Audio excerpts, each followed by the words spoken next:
Pada episode sebelumnya, Reggie dan Kunai berhasil mengalahkan pemimpin organisasi Bai Akube bernama Lulugi. Sebelum dia dibawa ke kantor polisi galaksi, dia berkata, di semua dimensi masih banyak orang yang sepertiku yang beresonasi dengan sosok yang lebih agung yang bersemayam di relung galaksi.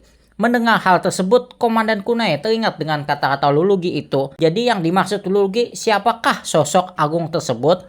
Lalu Kunai pun menjawab, mungkin itu adalah musuh yang paling kuat dan tidak bisa dikalahkan jika tidak menyatukan kekuatan para Gaban. Lalu komandan pun bertanya, maksudnya bagaimana? Kunai pun menjawab, dirinya ingin mencari rekan atau teman seperjuangan sesama Gaban. Dikarenakan dia menyadari betapa pentingnya rekan atau teman seperjuangan pada saat bertarung bersama Reggie melawan Lulugi sebelumnya. Setelah komandan memahami keinginan Kunai, komandan pun mengizinkan Kunai berkelana ke berbagai dimensi untuk bertemu dengan Gaban lainnya. Kunai pun pamit kepada komandan. Seperti biasa, dia pun keluar menggunakan teknik ninjanya, yaitu jurus menembus tembok. Cerita pun berlanjut pada episode 12 kali ini. Tapi sebelum itu, Assalamualaikum warahmatullahi wabarakatuh. Kembali lagi di channel YouTube Anugasatsu Toko Fans Urang Banua. Pada video kali ini kita akan melanjutkan pembahasan yaitu Super Special Gaban Infinity.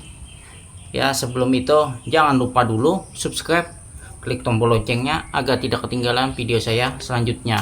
Dan like video ini jika kalian suka, serta share ke teman-teman kalian pecinta Tokusatsu.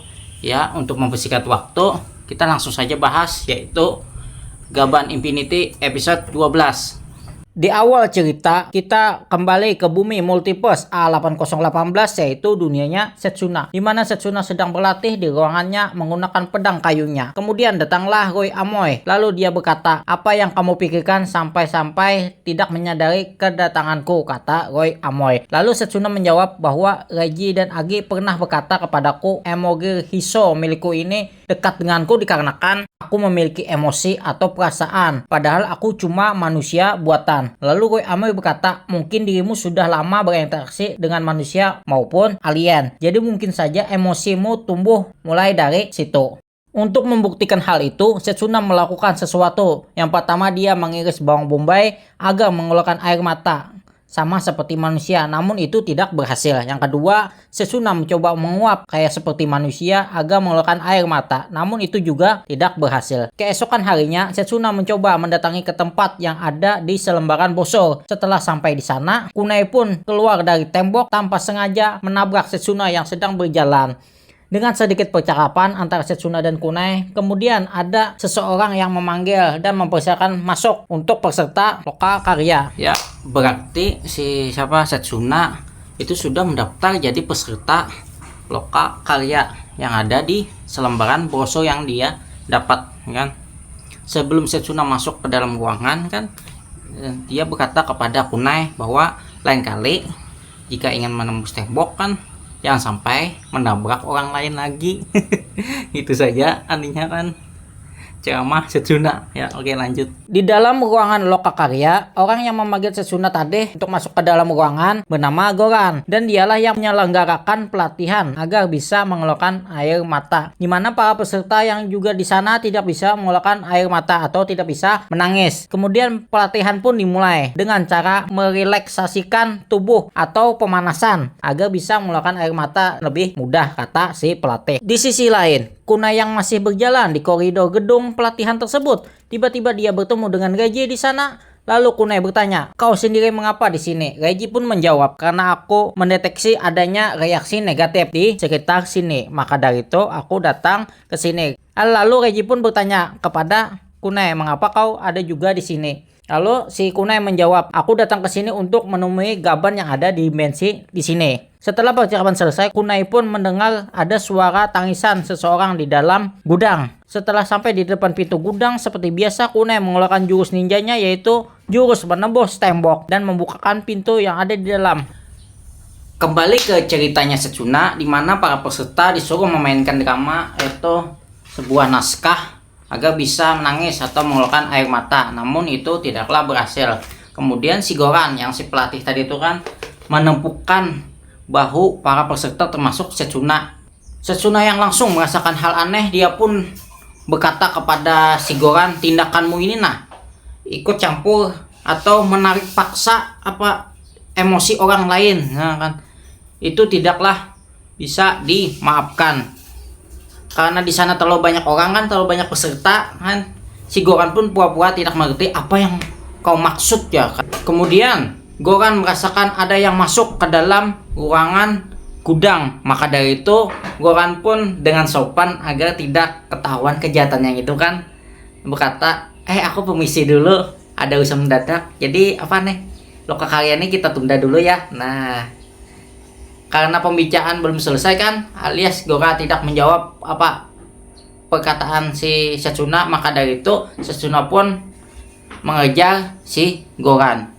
Setelah Goran tiba di ruangan gudang, dia melihat Reiji dan Kunai yang ingin menyelamatkan orang yang terkurung di dalam kandang dalam keadaan menangis. Goran pun mengeluarkan serangan anginnya untuk menyerang mereka berdua. Kita diperlihatkan bahwa air mata manusia yang disandra itu dikumpulkan ke dalam sebuah galon. Kemudian Setsuna datang untuk menghentikan Goran. Karena Goran yang sudah ketahuan, maka dari itu dia mengeluarkan Mega Emogirnya dan mengeluarkan kekuatan anginnya itu yang lebih kuat. Setelah itu Goran pun pergi dan membawa galon yang berisi air mata itu. Reiji, Setsuna, dan Kunai pun kehilangan jejak. Kemudian Date Daisuke memberitahu bahwa dia telah mahir menggunakan emogir tersebut dengan kekuatan anginnya. Maka dari itu dia bisa menghapus jejaknya. Kunai mendengar hal tersebut mengeluarkan jurus burung kertasnya dan menjelaskan dia sudah menempelkan burung kertas tadi di punggung orang itu. Dengan mudahnya mereka menemukan lokasi si Goran itu. Sambil mereka mengikuti arah burung kertas itu, Setsuna dan Kunai pun masih ribut atau masih bertengkar. Karena Reiji melihat mereka berdua ribut, maka dari itu dia berkata, sesama gaban tidak boleh saling bertengkar. Kunai yang mendengar hal tersebut langsung kaget. Di hadapannya adalah seorang gaban lainnya. Singkat cerita, sampailah mereka di sebuah rumah di mana mereka melihat Goran dari lubang pecahan kaca jendela, di mana Goran sedang meminumkan air kepada sang istri yang lagi sakit. Air tersebut berasal dari air mata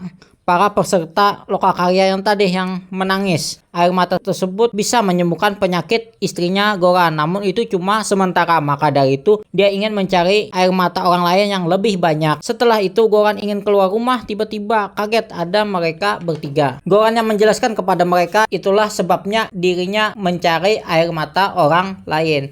Karena Goran dan istrinya adalah alien atau bangsa Murumu yang tidak bisa hidup dengan air yang lebih indah. Goran menjelaskan yang lebih detail mengapa dirinya dan istrinya tinggal di bumi multiverse A8018, yaitu buminya Setsuna, karena di planet Murumu tidak ada pekerjaan. Maka dari itu mereka merantau. Setelah tinggal di buminya si Setsuna ini kan, ternyata air yang di bumi ini tidak cocok untuk bangsa si Mururu atau alien Mururu ini Nah kan, maka dari itu istrinya tidak bisa bertahan ya, sakit-sakitan itu kan. Namun setelah mendapatkan air mata manusia tadi kan diminumkan kepada istrinya Goran, maka sembuh. Tapi itu tidak bertahan lama, harus meminum lagi air mata manusia ya, seperti itu. Maka dari itu mohon dilepaskan saya ingin mencari air mata manusia lagi untuk menyembuhkan istrinya si Goran, kata si Goran tadi kan. Kunai yang menjawab hal tersebut kan tidak bisa. Karena apa? Karena perbuatan ini merugikan orang lain ya kan. Nah, maka dari itu kau harus ditangkap ya, kata si Kunai.